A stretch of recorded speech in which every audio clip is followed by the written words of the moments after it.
사진을 찍어보고 싶다, 춤을 배워보고 싶다가 아니라 하필 글을 쓰고 싶다라는 생각이 들었다면 나한테 글쓰기가 필요하고 또 내가 할 수 있다는 믿음을 가지세요. 완벽한 사람이 쓰는 게 아니라 쓰는 사람이 완벽해지려는 노력도 할 수 있다는 이야기를 건네봅니다. 안녕하세요. 2023년 2월 26일 북적북적 371회입니다. 어서 오세요. 저는 조지현 기자입니다. 요즘 1인 1책 시대라고 할 만큼 책을 내는 분도 정말 많고 브런치나 블로그에 글을 쓰는 분도 많으시죠. 또 아직 본격적으로 쓰고 있진 않지만 나도 쓰고 싶다 하시는 분들도 많더라고요. 오늘 북적에서 소개하는 책도 글쓰기 책입니다. 제목은 은유의 글쓰기 상담소예요. 부제는 계속 쓰려는 사람을 위한 48가지 이야기. 제목에 있는 것처럼 오랜 기간 글쓰기를 가르쳐온 은유 작가님의 신간인데요. 은유 작가님은 저자 소개를 잠깐 읽어볼게요. 은유, 르포 작가. 사람들이 자기 언어를 찾아가는 여정을 함께하며 인문 공동체에서 글쓰기 수업, 감흥의 글쓰기, 메타포라 등을 2011년부터 꾸려오고 있다. 경향신문, 한겨레신문, 시사인 등 여러 매체의 인터뷰 기사 및 칼럼을 네이버의 오디오 클립 은유의 글쓰기 상담소를 연재했다. 글쓰기 책, 글쓰기의 최전선, 쓰기의 말들, 산문집, 올드걸의 시집, 싸울 때마다 투명해진다, 다가오는 말들, 인터뷰집, 폭력과 존엄 사이, 출판하는 마음, 알지 못하는 아이의 죽음, 있지만 없는 아이들, 크게 그린 사람 등을 썼다. 네, 은유라는 이름은 필명이고요. 저자 소개에서 들으셨듯이 르포 작가이기도 하지만 글쓰기에 대한 책도 이번이 벌써 3권째입니다. 글쓰기의 최전선, 쓰기의 말들, 그리고 이번에 나온 은유의 글쓰기 상담소인데요. 이 중에 쓰기의 말들은 북적북적에서도 2019년 11월에 소개했던 책이기도 해요. 이번 책, 은유의 글쓰기 상담소 머리말에는 이런 얘기가 있어요. 이미 글쓰기 책을 2권이나 썼는데 이번에 또 글쓰기에 대해서 어떤 새로운 얘기를 담아낼 수 있을까 고민을 털어놓으니까 친구분이 이렇게 말했대요. 글쓰기의 최전선은 수학의 정석같이 기본 원리를 알려주는 책이고 쓰기의 말들은 사전처럼 옆에 두고 필요할 때마다 찾아보는 책이고 은유의 글쓰기 상담소는 자습서 같은 책이다. 그 사이 은유도 달라졌고 다른 은유가 쓴 다른 책이니까 걱정하지 말라고요. 저는 앞서 나온 2권이 글 쓰는 마음을 북돋아주는 책이라면 이번 책은 그렇게 해서 마음을 먹고 글을 쓰기 시작한 사람들을 위한 책이 아닌가 싶어요. 막상 써보니까 이것저것 막히고 나 왜 이렇게 못 쓰지 싶고 그렇다고 주변에 딱히 글쓰기에 대해 물어볼 사람도 많지 않고 혼자 글 쓰느라 애쓰는 사람들을 위한 책, 무엇이든 물어보세요 같은 책이거든요. 은유 작가님의 글쓰기 책 중에서 아마 가장 실용적인 책이고 우리가 궁금하던 점을 굉장히 친절하게 알려주는 책이기도 합니다.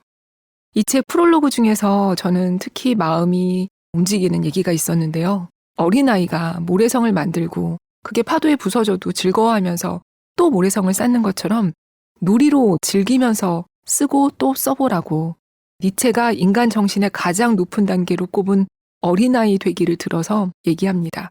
이 얘기에 이어서 잠깐만 읽어보면요.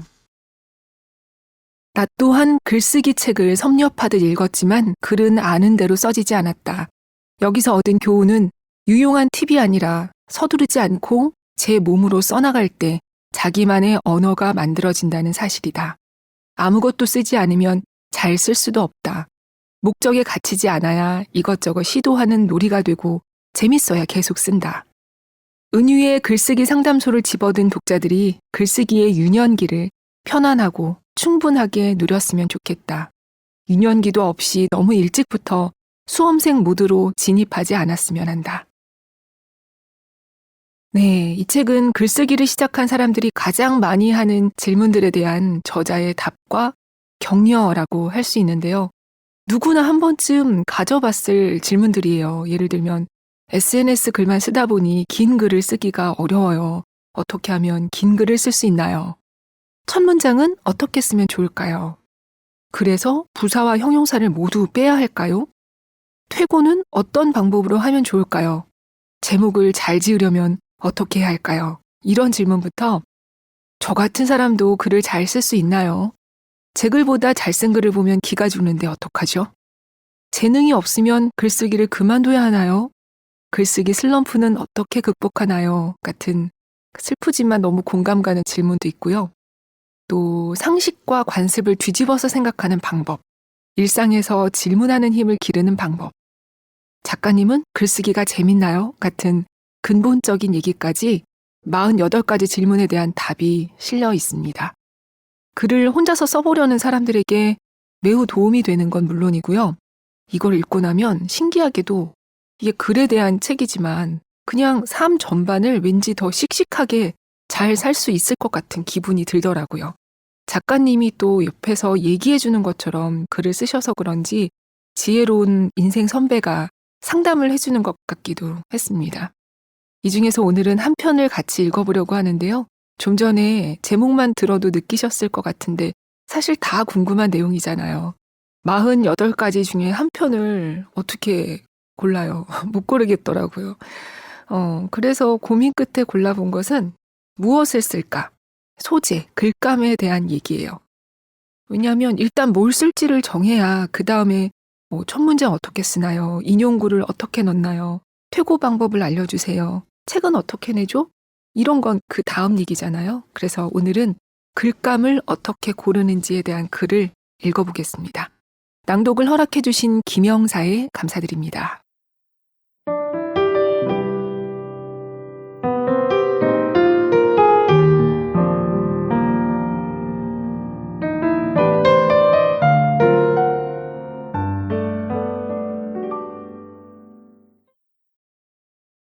글감은 어떻게 고르나요? 글 쓸 소재나 영감은 어디서 얻나요? 무엇을 써야 할지 모르겠어요. 글쓰기 강연에서 꼭 나오는 단골 질문입니다. 아마 큰 마음을 먹고 글쓰기를 시작했지만 글쓰기를 지속하는데 또 다른 어려움이 뒤따른다는 뜻이겠죠. 쓰는 사람이 되는 것을 다르게 표현하면 쓸거리가 계속 생겨나는 사람이 되는 일입니다. 글쓰기를 지속하고 좋은 글을 써내는데 이야기 부자, 수다스러운 사람이 유리하겠죠. 그런데 말과 글은 다르니까요. 말할 거리가 많아도 글로 표현하기 위해서는 조금 더 정교하게 접근하는 편이 좋습니다. 저는 글감을 주로 일상에서 찾습니다. 살면서 많은 경험을 하잖아요. 혼자 있을 때도 영화를 보거나 책을 읽거나 멍하니 있거나 청소를 하거나 어떤 형태로든 살아가는 동안 경험은 계속 발생하거든요. 경험하지 않는 것도 경험이고요. 오늘 아무것도 안 했어 하고 표현할 법한 상황도 경험이라고 할 수 있습니다. 자꾸 생각나는 것, 가슴에 들어와서 나가지 않고 남아있는 말이나 상황이 글의 소재가 됩니다. 무수히 많은 장면과 말들이 나를 스쳐갔는데 왜 이 말이 자꾸 생각날까 하며 유독 마음에 남는 무언가가 있다면 풀어야 할 문제가 있다고 생각합니다. 엄연히 말하면 제가 글감을 고른다기보다 글감이 저를 선택하는 거죠. 일례로 몇 년 전 11월 하순을 지날 때 쓴 글, 김장 버티기를 어떻게 쓰게 됐는지 말씀드릴게요. 겨울에 접어들면 집집마다 김치를 담그잖아요. 마트에 가면 김장 코너가 마련돼 있고 목욕탕에 가면 중장년 여성들이 김장 이야기를 많이 합니다. 황석어젓을 사봤는데 새우젓을 넣었을 때랑 김치 맛이 다르다. 고춧가루 빛깔이 안 좋아서 속상하다. 올해는 귀찮으니 그냥 절인 배추를 살까 보다 등등. 그런 이야기가 제 귀에 들어오는 이유는 제가 살림하고 매 끼니를 차리는 주부라서 그렇겠죠. 또 김치는 제가 굉장히 좋아하는 음식이에요. 엄마가 김장철엔 물론이고 평소에도 늘 서너 가지 종류의 김치를 담가주셨어요. 배추김치, 파김치, 총각김치가 냉장고에 항상 있었죠. 그런데 엄마가 돌아가시고 나서 김치를 마음껏 먹을 수 없게 된 거예요. 이러한 제 결핍이 세상에 지나가는 김장이라는 말을 끌어당겼나 봐요. 누군가는 이렇게 말할 수도 있겠죠. 그렇게 먹고 싶으면 직접 담가 먹으라고요. 그런데 저는 김치 담그는 방법을 배우지 않고 있어요. 김치를 담글 때 필요한 대형 스텐볼 같은 도구도 없지만 고된 육체 노동을 견딜 자신도 의지도 없거든요. 먹고 싶은데 하지는 않는 엄마의 손맛을 그리워하는 미숙한 제 모습을 보는 거죠.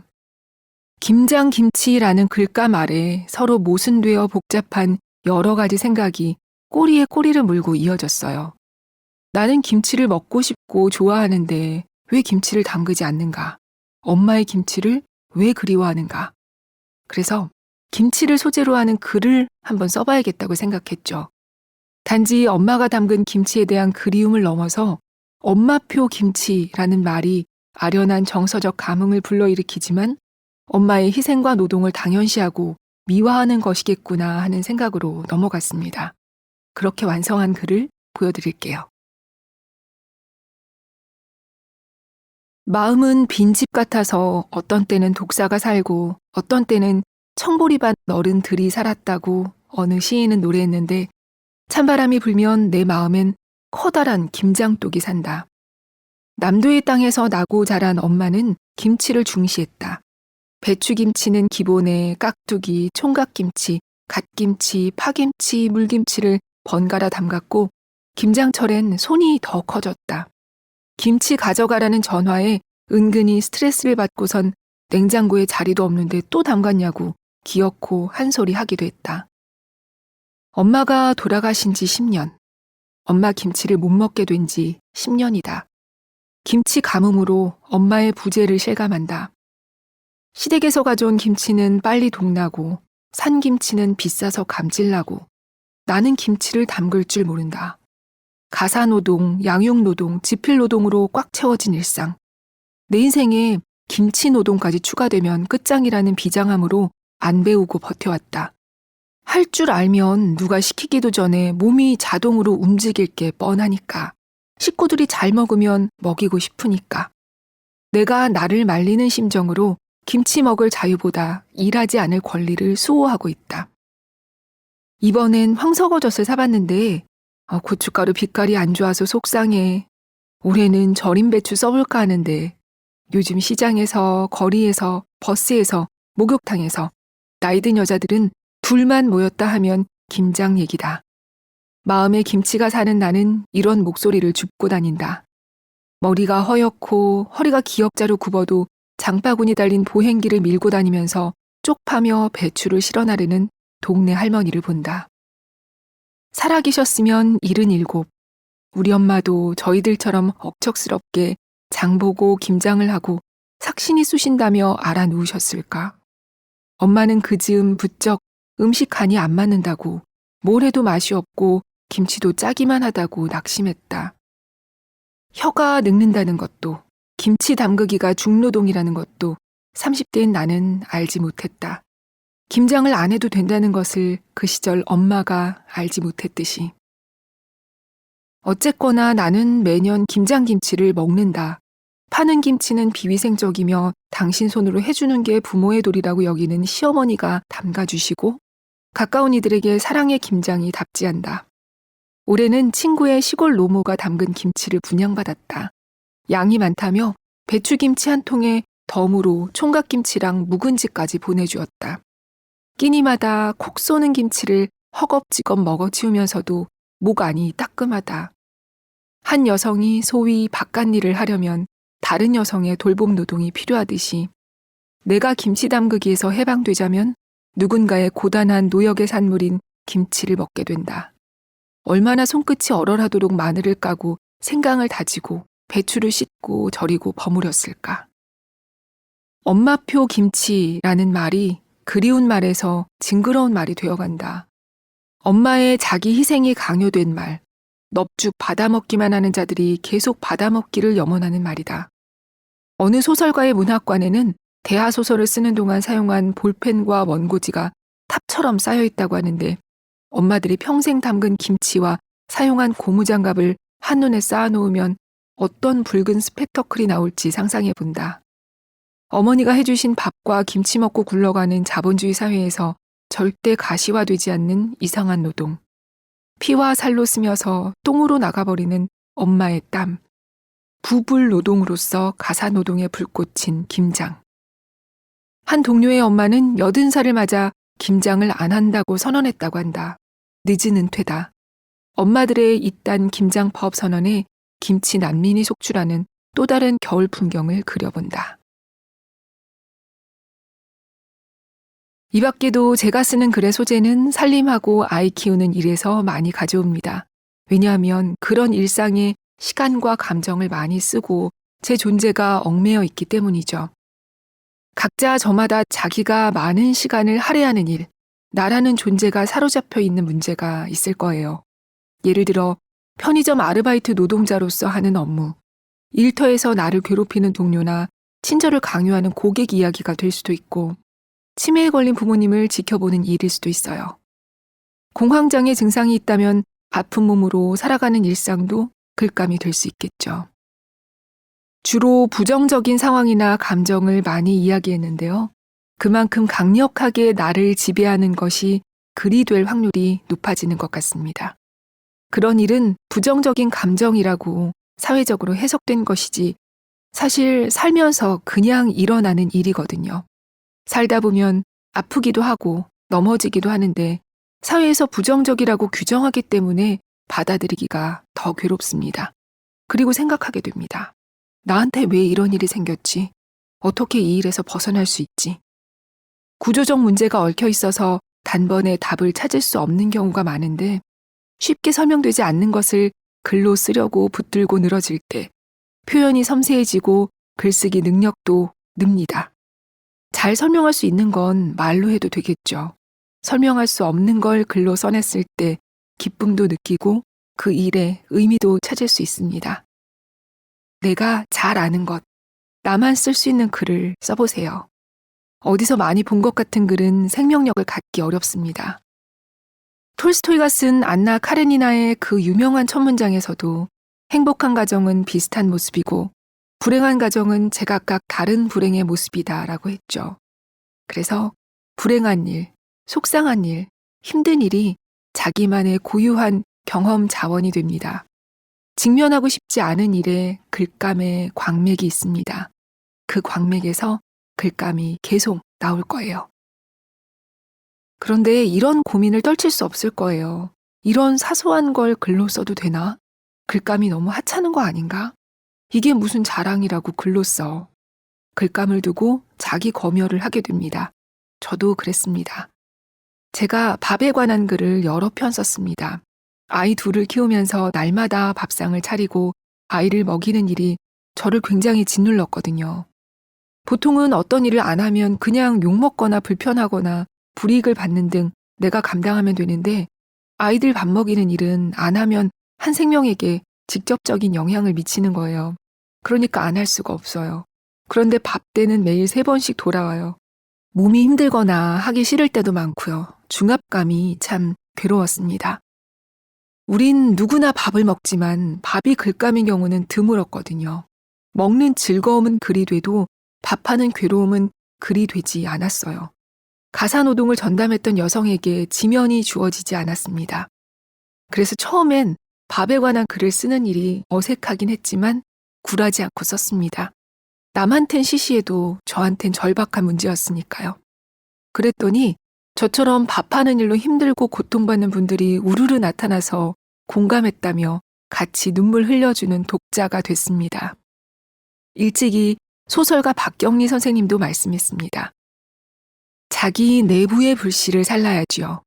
제 눈에 보여야 하고 마음속에 있는 것에서 시작해야 합니다. 라고요. 마음속에는 누구나 글감을 품고 있으며 고상한 글감, 시시한 글감이 따로 있지 않습니다. 뭐라도 좋아요.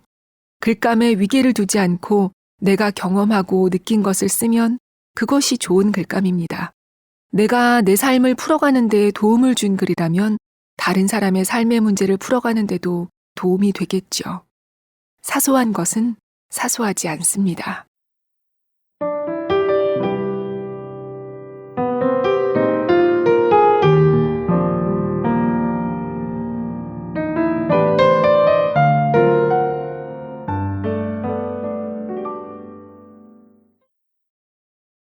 네, 내가 잘 아는 것, 나만 쓸 수 있는 글을 써오라고 하네요. 직면하고 싶지 않은 일에 글감에 광맥이 있다고요. 또 쉬우면 말로 하지 왜 글로 쓰겠냐고, 말로 하기 어려운 얘기이기 때문에 글로 쓰는 거라는 얘기도 마음에 쾅 와닿네요. 오늘 같이 읽지는 못한 글 중에 이런 내용도 있어요. 만약 글을 잘 써야 할 것만 같아서 아직 쓰지 못하고 있다면 혹시 안 쓰기 위한 핑계를 대거나 못 쓰는 나의 상태를 그럴듯하게 포장하는 건 아닌지 의심해 봐야 한다. 완벽주의 뒤에 숨는 행동일 수 있다고요. 이거 읽고 뜨끔했어요. 못하는 나를 확인하고 싶지 않은 마음이 있게 마련이잖아요. 저도 기사를 쓰는 게 직업이고 이 일을 20년 넘게 해왔지만 기사를 쓰는 거나 이렇게 방송용 원고를 쓰는 거랑 제 얘기를 쓰는 건 전혀 다른 일이니까요. 저도 용기를 내지 못하고 있는 한 사람이어서 이 작가님의 요즘 말로 뼈 때리는 지적, 그리고 혼자 쓰는 시간 동안 자기 탐색의 자유를 누리기 바란다. 글쓰기 인생을 긴 호흡으로 바라보면서 슬럼프가 오더라도 슬렁슬렁 잘 타고 넘길 바란다. 이런 따뜻한 응원을 읽으면서 이 책은 꼭 북적북적해서 소개하고 싶다라는 생각을 했더랬습니다. 특히 요즘 글을 쓰고 계신 분들이 더 재미있게 읽으실 것 같아요. 이 책 56쪽에 이런 얘기가 있어요. 글쓰기 책은 글을 써보고 망했는지 아닌지를 고민해보고 시행착오를 무수히 겪어본 다음에 읽어야 도움이 됩니다. 모든 개론서가 그렇지만 그냥 읽으면 다 맞는 말 같고 다 아는 것 같고 당장이라도 잘 쓸 수 있을 것 같은 환상에 빠집니다. 글쓰기 책만 주야장천 읽는 것은 쓰지 않기 위한 도피 행위가 될 수도 있어요. 아는 것을 적용하고 활용하는 과정에서 이론이 실력이 됩니다. 무작정 영단어를 외우고 영문법을 공부하는 것보다 영어 일기라도 쓰면서 공부해야 영단어와 영문법을 더 잘 배울 수 있죠. 글쓰기도 그래요. 그러게요. 요리책도 그렇고 운동책도 그렇고 유튜브 책도 재테크 책도 그러고 보니 다 그렇습니다. 책만 본다고 저절로 되는 건 없으니까 일단 해봐야 될 것 같아요. 저는 올해 목표가 일단 뭔가 시작해보는 걸 두려워하지 않기, 걱정을 사서하지 않기거든요. MBTI로 치면은 P처럼 살아보는 거예요. 여러분은 올해 어떤 마음으로 다가오는 3월을 맞고 계신가요? 글도 쓰고 이왕이면 책도 내보고 싶어 하신다면 오늘 북적에서 소개해드린 은유의 글쓰기 상담소 강력 추천입니다. 그리고 저희가 의도치 않게 몇 주 연속 중간에 결방을 하게 돼서 죄송합니다. 저는 지난번 제 순서에 목감기가 심하게 와서 굉장히 불쾌한 목소리가 됐었어요. 들으면 여러분이 귀를 씻고 싶어지시거나 아니면 자신도 모르게 목을 이렇게 대신 가다듬게 되실 것 같아서 녹음을 하지 못했습니다. 죄송합니다. 또 팟빵 댓글에 청취자 9924349님이 부쩍 휴방이 잦은데 이러다 없어지는 거 아닌지 걱정해 주셨는데요. 네, 전에도 말씀드린 적이 있지만 이 북적북적을 하는 저희 3명이 이게 본 업무가 아니다 보니까 셋 다 책과는 전혀 관계없는 다른 팀에서 다른 업무를 하고 있고 무엇보다 이 일이 그 부서의 성과로 계산이 안 되는 거예요. 현실적인 직장 생활의 단면이죠. 그러니까 이 팀의 눈치가 보이고 그래서 업무 시간 외에 하고 있다 보니까 본업이 막 물밀듯이 몰아닥칠 때 어려움이 가중되기는 합니다만 덕후의 마음으로 포기하지 않고 꾸려가 보도록 하겠습니다. 그리고 깐돌이님이 네이버 오디오 클립 댓글에서 지난번 제가 소개한 잃어버린 시간을 찾아서를 완독하고 나면 다시 다뤄주세요 이렇게 해주셨는데요. 제가 북적북적을 하는 동안에 부디 다 읽을 수 있기를 저도 간절히 바라고 있습니다. 오늘도 들어주셔서 감사합니다. 오늘 북적북적의 책 은유의 글쓰기 상담소 중에서 뽑은 문장 읽어드리면서 인사드릴게요. 안녕히 계세요.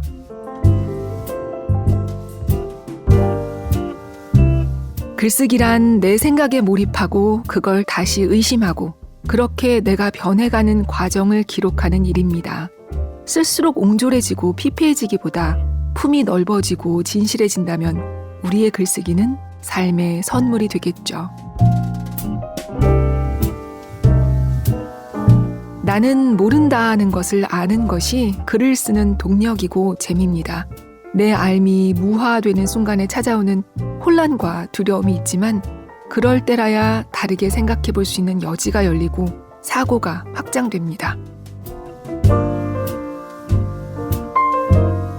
누군가의 표현대로 완벽함은 안 주시고 완벽주의만 주신 신을 원망하며 끝나지 않는 글쓰기를 잘 마무리하시길 바랍니다.